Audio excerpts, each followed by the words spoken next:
대강절 세 번째 주일입니다. 우리가 누가복음 1장에 보면 예수님의 탄생 이야기가 자세히 나오는데요. 여러분 누가복음 보시기 바랍니다. 누가복음 1장을 보면은 46절부터 나오는 것이 이제 마리아의 참가고요. 그 앞에를 좀 보면 마리아의 동네는 갈릴리 지역 나사렛이었죠. 나사렛 동네. 그리고 이때 당시에 마리아는 요셉과 정혼한 상태였습니다. 옛날에는 정혼이라고 했고 요즘 약혼이라고 번역되는데 정혼이 약혼보다 훨씬 더 강한 의미가 있습니다. 하나님께서 마리아에게 천사 가브리엘을 보내서 놀라운 소식을 전했는데요. 그 소식이 뭐죠? 아직 마리아가 동정녀인데 성령의 능력으로 메시아를 잉태하게 될 것이라는 그런 소식을 전해줍니다. 마리아는 이 천사의 수태고지를 듣고 믿음으로 순종했습니다. 그 믿음으로 순종하는 말이 38절에 나오는데요. 누가복음 1장 38절에 마리아가 이르되 주의 여종이 오니 말씀대로 내게 이루어지이다. 이게 마리아가 예스 하는 거예요. 하나님께서 능력의 하나님께서 우리 마음에 성령으로 들어오실 때에도 우리의 마음이 예스, 인격적으로 예, 무슨 말씀을 하시는지 알고 깨닫고 회개하고 예수님을 받아들임으로 그 인격적 결단으로 우리가 주의 자녀가 되고 또 우리의 매일의 삶도 역시 주님의 말씀에 대한 우리의 인격적 결단과 순종으로 이루어지게 됩니다. 그 후에 마리아는 유대 지역에 사는 친척 엘리사벳을 방문합니다. 엘리사벳도 늦은 나이에 남편 제사장인 사가랴와의 사이에서 원래 아이가 없었고 아주 나이가 많았는데 하나님께서 가브리엘 천사를 보여서 이 사가랴가 엘리사벳 사이에서 아들을 낳을 것이고 그 아내가 잉태할 것이고 그 아이가 주님의 앞길을 예비하는 그런 존재가 될 것이다. 이런 내용을 듣고 잉태를 하게 되죠. 그래서 마리아가 엘리사벳을 방문해서 만났을 때 엘리사벳의 태중에 있는 침례 요한이 태중에서 한 6개월 됐을 때거든요. 그때 막 뛰놀면서 저는 아이들이 태중에서 어떻게 뛰는지 모릅니다. 계획 체험이 없어요. 근데 자녀분들, 자매님들은 아마 체험이 있는 분들이 있을 거예요. 막 뛰놀면서 벌써 예수님 막 잉태하신 지 한두 달도 안 되는 그 예수님을 찬양하는 내용이 나오고 그 다음에 여기 누가복음 1장 45절에 보면 엘리사벳이 뭐라고 말하냐면 마리아에게 주께서 하신 말씀이 반드시 이루어지리라고 믿은 그 여자에게 복이 있다. 제가 젊을 때 이렇게 연애 편지까지는 아니고 자매들에게 뭔가 좋은 말을 써줄 때 요 기절 가끔 써줬어요. 여자분들한테 딱 맞잖아요. 다시 한번 해볼까요? 주께서 하신 말씀이 반드시 이루어지리라고 믿은 그 여자는 누구예요? 마리아잖아요. 우리가 어떻게 복을 받습니까? 주님께서 우리에게 말씀을 해주시고 그 말씀을 받아들이고 그대로 되리라고 우리가 믿을 때 그것이 우리에게 이루어지는 복이 되는 줄 믿으시기 바랍니다. 그리고 마리아의 찬가라 불리는 놀라운 찬양이 이제 46절 뒷부분부터 나오는데요. 46절 뒷부분부터 55절까지가 이게 유명한 마리아의 찬가예요. 그래서 제가 마리아의 찬가만 가지고 설교를 해서 1시간도 더 할 수 있으니까 오늘은 그냥 마리아의 찬가를 저와 여러분이 한번 같이 읽습니다. 대신 이때 멋있게 좀 읽어보세요. 자, 마리아가 이렇게 시작. 내 영혼이 주를 찬양하며 내 마음이 하나님 내 구주를 기뻐하였음은 그의 여종의 비천함을 돌보셨으니라. 보라 이제 후로는 만세에 나를 복이 있다 일컬으리로다. 능하시니가 큰 일을 내게 행하셨으니 그 이름이 거룩하시며 긍휼하시니 두려워하는 자에게 대대로 이르는도다. 그의 팔로 힘을 보이사 마음의 생각이 교만한 자들을 흩으셨고 권세 있는 자를 그 위에서 내리치셨으며 비천한 자를 높이셨고 줄이는 자를 좋은 것으로 배불리셨으며 부자는 빈손으로 보내셨도다. 그 종 이스라엘을 도우사 긍휼히 여기시고 기억하시되 우리 조상에게 말씀하신 것과 같이 아브라함과 그 자손에게 영원히 하시리로다. 마리아는 낮은 굴에 처한 자신을 찾아오신 하나님으로 인하여 찬양합니다. 더 나아가서 하나님께서 당신의 종 아브라함과 그리고 이스라엘 전체에게 약속하신 그 은혜가 자신을 통해서 이루어지는 것에 대해서 감사했습니다. 특별히 낮은 곳에 오시는 하나님을 찬양했죠. 오늘 우리가 읽은 이 전도서 4장 1절에서 6절에서도 솔로몬은 이 학대에 대해서 그리고 성취에 대해서 이야기를 합니다. 인간 세상의 한 부분을 솔로몬이 자세히 보고 그걸 통하여서 하나님의 말씀을 전해주고 지혜로운 말씀을 전해줍니다. 우리는 솔로몬이 살펴본 인간 세상이나 또 마리아에게 가브리엘이 오시면서 인간 세상이 얼마나 주님을 만나지 않았을 때에 주님의 은혜와 사랑이 꼭 필요한지를 이 본문들을 통해서 깨닫게 되는 것입니다. 그래서 주님의 은혜를 받은 사람들이 주님이 주시는 평온이 그의 마음에 거한다라는 의미로 제가 오늘 설교장 뭐라고 적었어요? 평온. 근데 저 영어 단어가요 별로 우리가 많진 않아요. 피스 그런 게 아니고 저 훨씬 더 이렇게 마음이 고요한 그런 것을 강조하는 단어죠. 자, 1절에 보니까 솔로몬은 해 아래에서 학대하는 사람도 있고 학대하는 사람이 있으니까 학대반자가 있는데 학대자, 피학대자가 있는데 그들을 위로해 줄 사람이 없다라는 사실을 지적합니다. 학대받은 사람들은 얼마나 힘든지 눈물을 흘립니다. 학대하는 자의 손에는 권세가 있습니다. 자, 여기까지 생각하면 뭐 당연히 그런 거 아니야 이 생각이 들겠죠. 그런데 놀라웠게도 솔로몬 그 본인 자체가 학대자였다는 사실. 우리가 다 알다시피 솔로몬은 자신의 손에 가진 권세로 백성을 그의 특별히 통치 말기에 갈수록 학대하는 사람이었습니다. 솔로몬 사후에 나라가 남북으로 분열되는 가장 큰 원인을 직접적으로 제공한 장본인이 바로 솔로몬이었습니다. 그가 일으켰던 대규모 건축사업, 온 나라를 요새화하고 많은 무역을 하고 많은 것들을 사들이고 하면서 그 온 나라 백성들을 하나의 그 일꾼으로 역군으로 삼다 보니까 그 지도자 중에 한 명이 모반을 하게 되고 또 특별히 결과적으로는 12지파 중에 10지파가 여로보암을 중심으로 왕국을 분열하는 그런 이야기를 우리가 알고 있잖아요. 그래서 여러분 열왕기상 12장에 보면은 이 여로보암은 솔로몬의 아들 르호보암 왕에게 와서 뭐라고 요구합니까? 여러분 열왕기상 12장 4절에 보니까 이게 여러분 이거를 잘 보면은 열왕기상 12장 5절이에요. 이걸 잘 보면은 이 사람들의 요구가 여러분들이 볼 때 어떻게 느껴지세요? 열왕기상 12장 4절 이 여로보암은 이제 솔로몬의 살아있던 동안에 모반을 했다가 이집트로 도망갔다가 이제 솔로몬이 죽고 돌아온 사람이고 르호보암은 이름이 비슷하지만 여로보암, 르호보암 이름 비슷하잖아요. 르호보암은 이제 솔로몬 사후에 왕이 된 사람이에요. 그에게 온 회중이 여로보암을 대표로 찾아가서 뭐라고 말하냐면 4절에 왕의 아버지가 우리의 멍에를 무겁게 하였으나 왕은 이제 왕의 아버지가 우리에게 시킨 고역과 매운 무거운 명예를 가볍게 하소서 그리하면 우리가 왕을 섬기리라. 누가 주인이에요? 왕이 주인이에요? 백성이 주인이에요? 크게 얘기해보세요. 누가 주인이에요? 대답 못하세요? 왕이 백성을 택해요? 백성이 왕을 택해요? 이 부분에서 백성이 왕을 택하는 거예요. 이 왕정시대 막강한 절대 권력을 가진 것 같지만 그렇지가 않다. 백성을 학대하는 왕은 왕으로서의 그 자리를 빼앗긴다는 것입니다.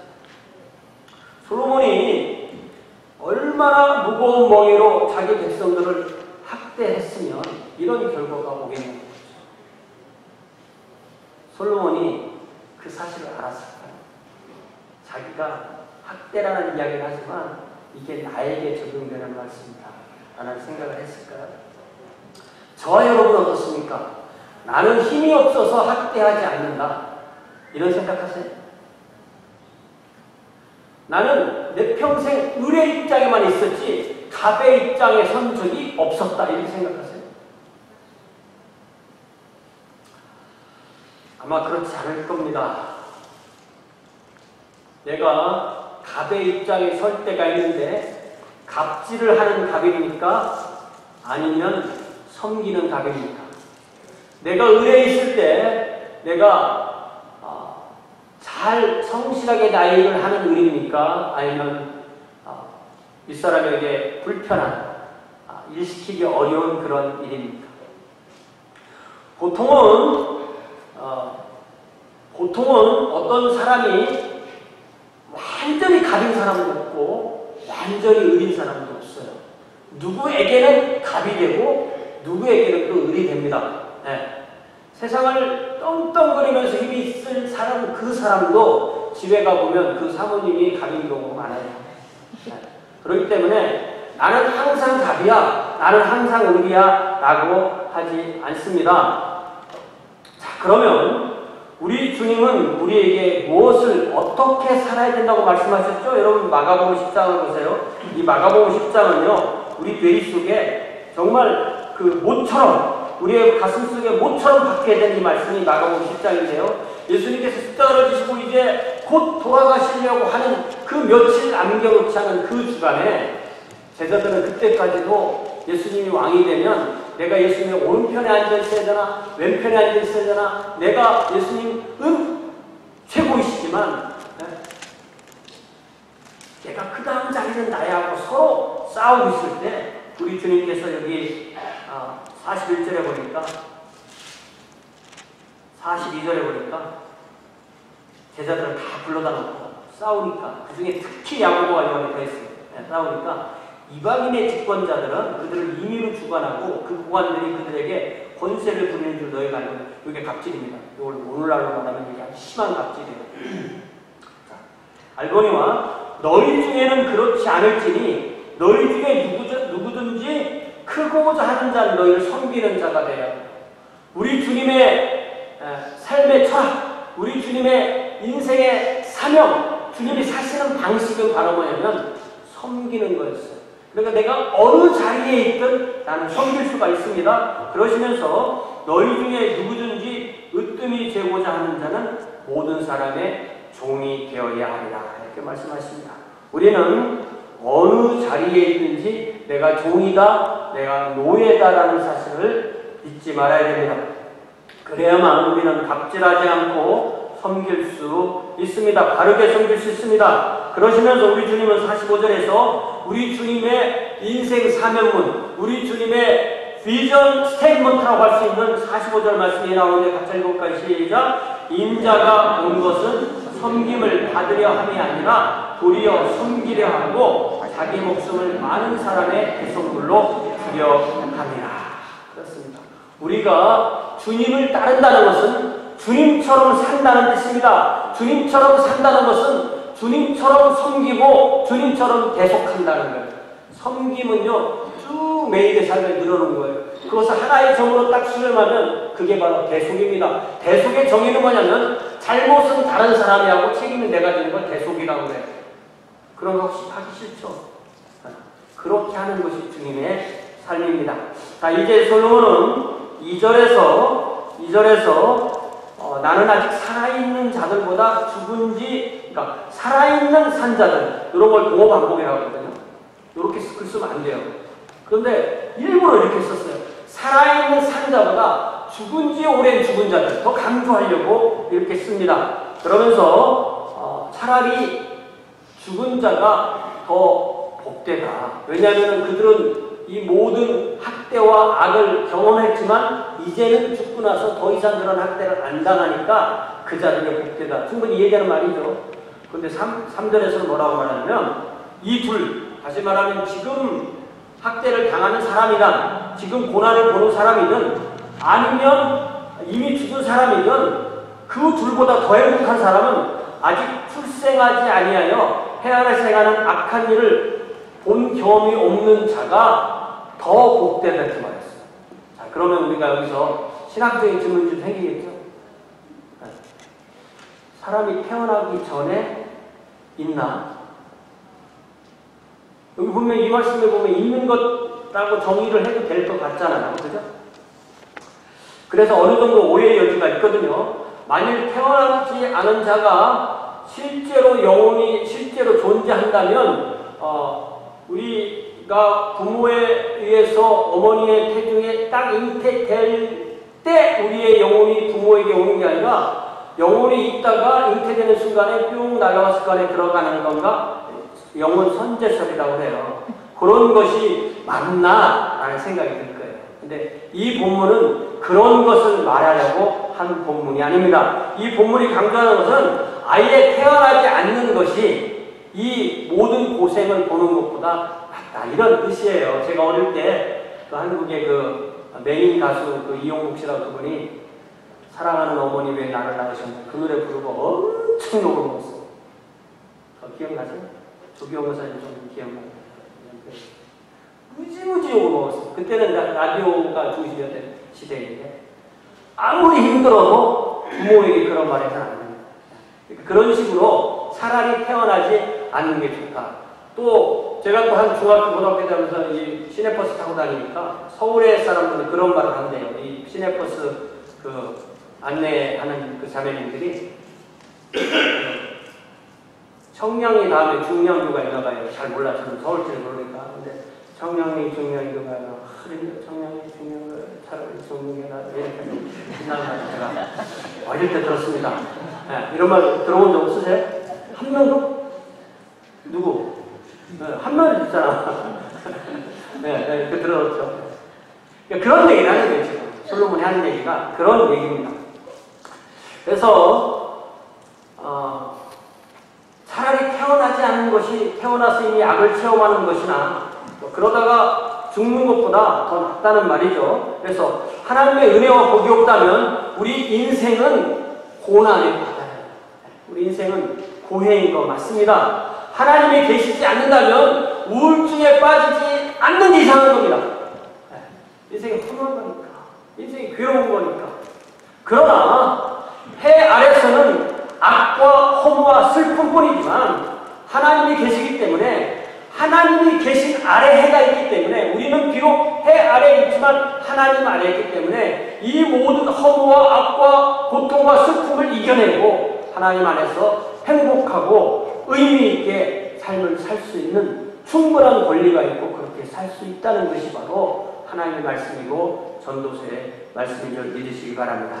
이제 4절에 보니까 솔로몬은 사람이 자신의 노력과 재능으로 성공하고 업적을 이루었을 경우를 말해야죠. 좀 반대 경우죠. 학대를 당하는 사람이라고 이 사람은 뭔가를 이뤄낸 사람이에요. 그러면서 하는 말이 그것도 어떻게 돼요? 결론적으로는 그것도 헛되다. 그것도 바람 잡는 것 같다. 바람 잡는다는 말이고 분위기 만든다는 건 아닙니다. 헛되다는 뜻이에요. 그래서 솔로몬은 왜 그것이 그러냐면 그 사람이 성취하고 성공했을 때 그것을 진정으로 기뻐해 줄 수 있는 이웃이 없다고 해요. 자, 여러분 누가 성공하면 진정으로 기뻐해 주세요? 내가 진정으로 기뻐해 주면 내가 성공했을 때도 누가 나를 진정으로 기뻐해 주겠지라고 기대할 수 있어요. 그러나 여러분들은 그렇지 않지만 목사들은 그렇답니다. 기독교가 부흥되는 건 참 좋은데 우리 옆교회가 부흥되는 건 안 좋대요. 그런 걸 들어본 적 있어요? 목사들 세계 얘기 못 들어보신 분들이구나. 제가 그 말을 듣고 에이 나는 안 그래 못했어요. 이게 뭐예요? 진정한 성공과 성취를 기뻐해 주지 못한다는 거잖아요. 그런 면에서 우리에게 죄성처럼 질투하고 시기가 있다는 사실을 우리는 인정합니다. 그래서 성공과 성취도 헛될 뿐이라고 말합니다. 사실 어떤 사람도 목적이 없이 살 수 있을 수는 없습니다. 내가 목적이 하나도 없어. 그러면 죽는 거예요. 뭐래도 목적이 있어요. 네. 그 목적이 자기를 살아가는 힘이 되는데, 그러나 하나님의 자녀는 무엇을 자신의 삶의 목적으로 삼느냐, 이게 중요한 거예요. 하나님의 자녀는 어떤 사람도 자신의 영광을 위하지 않고 하나님의 영광을 위하여 살기 위하여, 하나님의 영광을 위하여 사람을 섬기는 사람들이 하나님의 자녀인 줄 믿습니다. 그래서 앞에서 인용했던 마가복음 10장의 말씀처럼 사는 것이 우리의 삶의 핵심이 됩니다. 이기심과 이타심과 이기심을 이겨내고 이타심으로 더 나아가서 하나님의 영광을 이루겠다는 것이 내 삶의 목적일 때, 우리는 세상이 보는 것처럼 성공과 성취를 보지 않을 수 있는 능력이 생기게 됩니다. 세상의 성공은요, 옛날에 어떤 좀 키 작고 똘똘하게 생긴 그 개그맨이 뭐라고 하냐면, 1등만 생각하는 더러운 뭐죠? 그런 거죠? 세상? 그런 비슷한 것 같은데. 연예계 좀 잘하시는 분들 대답해 드립니다. 1등만 기억하는 더러운. 이게 세상의 성공이 이렇게 되기가 쉽습니다. 우리도 그것에 빨려갈 수가 있어요. 우리는 그렇게 되면 안 되는 것입니다. 하나님의 방법은 그와는 다르기 때문이에요. 잘 기억해 보세요. 달란트를 5달란트 받을 만한 사람에게 5달란트를 주고 2달란트 받을 만한 사람한테 2달란트 줬어요. 능력대로 주신 겁니다. 그러니까 자기가 받은 달란트가 우선 공평하다, 하나님께 보시기에 그럴만하다라고 생각해서 그것을 받아들이면 행복해지는 거 벌써. 그 다음에 5달란트가 5을 남기고 2달란트 받은 사람이 2를 남겼을 때 2를 우리 주님께서 똑같이 대우하셨어요. 너는 왜 10개 못 남겼어? 이렇게 하지 않으셨어요. 그러니까 우리 주님께서는 우리가 최선을 다했을 때 우리 주님께서는 다 칭찬하세요. 최선을 다했을 때 다 칭찬합니다. 그런데 우리는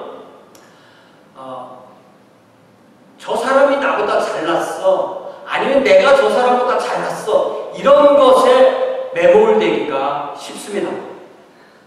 그러나 우리가 달란트 비유나 성경 전체를 잘 보면 하나님께서 저와 여러분을 얼마나 사랑하셨는지, 저와 여러분 각자를 위해서 우리 주님의 생명을 내려주신 것을, 생명을 내주신 것을 기억해요. 그래서 여러분 한 사람의 가격을 책정하면은 예수님 값어치만큼, 예수님 짤이라고 해서 예수님 짤이다. 한 사람 한 사람이다. 그런데 여기서 우리가 잊지 말아야 될 것이, 하나님이 나를 사랑하시지 하나님이 나만 사랑하셔가 안 되는 아니라는 거죠. 우리가 예수님을 믿는데 이게 뭔가 좀 안 맞아, 이게 뭔가 믿음이 좋은 것 같은데 뭔가 이상해, 일종 이상해 하는 사람들이 많이 생각하는 것이, 하나님이 나만 사랑하셔라고 생각할 때 그런 문제가 일어나게 되는 것입니다. 그래서 우리가 우리에게 주어진 인생을, 우리에게 주어진 모든 달란트를 가지고 최고의 열정을 가지고 우리의 인생을 살게 될 때, 우리 주님께서 우리에게 혹시 우리가 해당이 될 수 있는 약속이 뭐냐면 칭찬입니다. 칭찬과 상급인데, 그 상급이라는 게 금멸관이 아니고 월계관이에요. 월계관은 원래 값어치를 없는 이 나무로 만든 건데 명예는 있는 거예요. 그 명예를 주는 거예요. 다시 말해 우리 주님께서 우리에게 칭찬을 하시는데, 그 칭찬이 뭐냐면은 착하고 충성된 종이라는 말씀이에요. 그러니까 우리가 주님 앞에 섰을 때, 주님 앞에 저와 여러분이 다 각자 서게 되는데, 그때 주님께서 우리에게 최고의 칭찬을 해주시면 그 칭찬이 뭐라고요? 착하고 충성된 종이다. 그러면 제가 워낙 착하죠. 이게 아닌 거예요. 제가 뭐 충성하면 뭐 한 충성하죠. 이게 아니라는 거죠. 여러분 성경 누가복음 17장 찾아보세요.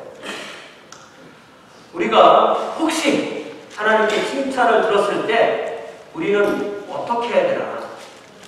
누가복음 17장에 보면은 우리 주님이 아주 듣기 쉬운 예를 하나 들어주시는데요. 실제로 보니까 누가복음 17장 10절에 너희 중에 누구에게 밭을 갈거나 양을 치거나 하는 종이 있어서 밭에서 들어오면은 아이고 종님 어서 오세요 여기 앉으세요 하고 앉으라고 하고 닦아주고 먹으라고 할 자가 있겠느냐? 오늘날은 이렇게 됩니다. 오늘날은 이 사업하시려면 이 인플루언서를 잘해줘야 돼요. 근데 옛날에는 이 종이란 말이에요. 노예란 말이에요. 네. 있겠느냐? 도리어 그더러 내 목을 거저 준비하고 한 종이 일하고 돌아왔는데 내 목을 준비하고 띠를 띠고 내가 먹고 마시는 동안에 수종 들고 너는 그 후에 먹고 마시라 하지 않겠느냐. 이게 당연히 그렇게 한다는 거예요. 그 시대는. 네. 적용도 할 수 있습니다. 자, 그러면서 9절에 뭐라고 말씀하세요? 명한 대로 하였다고 종에게 감사하겠느냐. 제가요 성경을 열심히 읽어보고 제가 오늘날까지 성경을 쭉 읽어보면서 제가 거의 확실한 게 뭐냐면 하나님께서 우리에게 땡큐라고 하는 말은 없는 것 같아요. 혹시 있어요? 기억나세요? 성경에 하나님이 우리에게 땡큐 고맙다 그런 말이 성경에 있을 것 같아요? 저는 아직 없는 것 같아요. 하나님은 우리에게 착하고 충성되다고 하시지 하나님이 우리에게 땡큐 하지 않았어요. 그러면서 10절에서 뭐라고 말씀하시면 이와 같이 너희도 명령받은 것을 다 행한 후에 명령받은 걸 다 했어요. 그러니까 주님이 100을 원하셔서 100을 다 하는 거예요. 다 행한 후에 이르기를 뭐라고 말해야 된다고요? 우리는 어떻다고요? 무익한 종이라 우리가 해야 할 일을 한 것뿐이라. 우리가 옆에 있는 분한테 너는 무익한 종이다 하지 마세요. 그건 매너가 아닙니다. 그러나 자기 자신이 주님 앞에서 아무리 엄청난 일을 했어도 온 세상을 다 구원했어도 주님 앞에 그 사람이 결코 잊지 말아야 될 태도가 뭐라고요? 나는 무익한 종입니다. 나의 하야 할 일을 한 것뿐입니다. 나는 무익한 종입니다. 그래서 아무것도 안 했습니다. 아니에요. 나는 무익한 종입니다. 다만 나의 하야 할 일을 했을 뿐입니다. 이것이 바로 우리가 마땅히 가져야 할 태도입니다. 이에서 벗어나면 이미 받은 칭찬도 다 잃게 되고 말 것입니다. 이제 5절에 보니까 어떤 사람은 또 이웃이 성공을 하면은 시기하니까 아무것도 하지 않는 것이 옳을까 이런 생각하는 거예요. 저게 뭐냐면은 아무것도 안 한다는 거죠. 사람은 안 하면 무슨 일이 생기냐면은 몸이 축난다고 했어요. 왜 그럴까요? 먹을 게 없으니까. 먹을 게 없으니까. 그러면 다른 사람이 먹여줘야 됩니다. 그러니까 피해를 주는 사람이에요. 그래서 우리가 열심히 일해서 나도 먹고 남도 먹게 해주는 것이 우리 주님이 원하시는 삶이에요. 그러나 그것도 또 어떤 선을 넘으면 안 돼요. 6절에 보니까 뭐라고 말씀하세요? 6절에 보니까 두 손에 가득하고 수고하며 바람을 잡는 것보다 어떤 게 차라리 낫다고요? 한 손에만 가득하고 평온함이 더 나아요. 두 손에 가득하고 수고하고 바람을 잡는 것은 물질적으로 풍요한 거예요. 근데 마음의 평안이 있는 겁니다. 그러나 두 번째 것은 물질적으로 그렇게 평안하진 않아요. 풍족하진 않아. 그냥 남들보다 적을 수도 있어. 그렇지만 그 사람이 필요한 건 다 채워졌어요. 그렇지만 그 마음에는 평온이 있는 경우예요.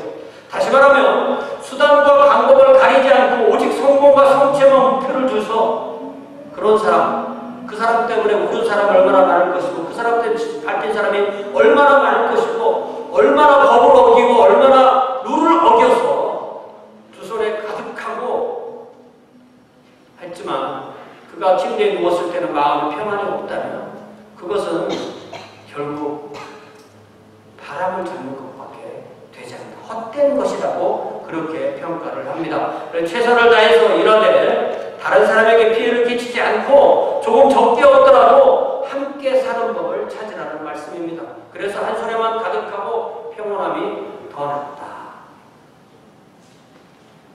우리는 분명히 성취와 성공 두 손 다 가득히 채우는 것이 모든 것에 우선한 그것이 나의 그 최고의 삶의 목표다라고 생각을 하고 있다면 그게 아니라는 사실을 알아야 됩니다.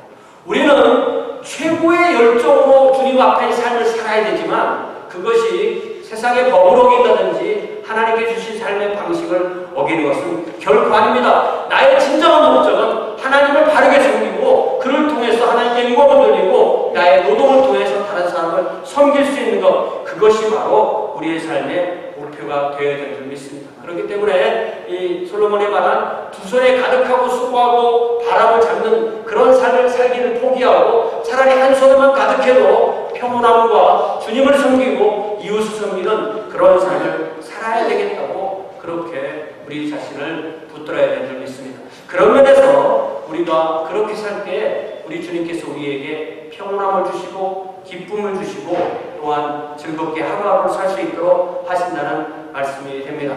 물론 우리의 하는 일, 직업, 이것이 우리의 삶의 최고의 목표가 아닙니다. 직업이 최고의 목표가 아니에요. 주님의 자녀들은 주님을 섬기는 것이 최고의 목표가 됩니다. 우리의 목표는 하나님이십니다. 그리고 우리의 목표가 하나님일 때 우리는 하나님을 섬기고 이웃을 섬기며 살아가는 것이 우리 삶의 올바른 방법이 됩니다. 우리 자신이 정말 이렇게 살고 있는지 우리 자신을 돌아보아야 되겠습니다.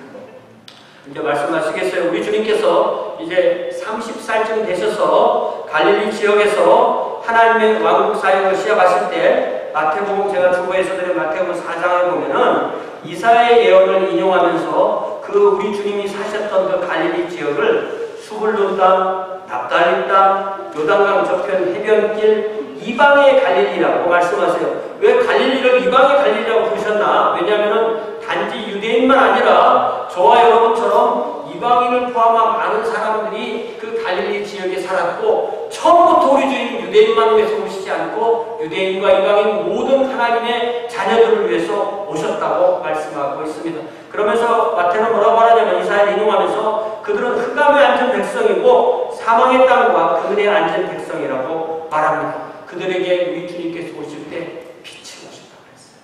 창세기 1장 3절에 나온 그 빛, 요한복음 1장에 나온 그 우리 주님이 빛이시기에 빛이신 그분이 생명이시고 생명이신 그분이 우리의 마음에 비칠 때 우리가 우리 주님의 생명을 얻는 줄 믿습니다. 이것이 바로 우리가 이 대강절에 우리 주님을 기억해야 되는 가장 중요한 내용인 것입니다. 오늘 우리 성가대가 부른 찬양 제목은 강림의 별. 강림이라는 이름이 있죠, 그죠? 강림의 별. 근데 한 별 높이 떠올라 우리의 마음에 빛이. 그게 중요한 거죠.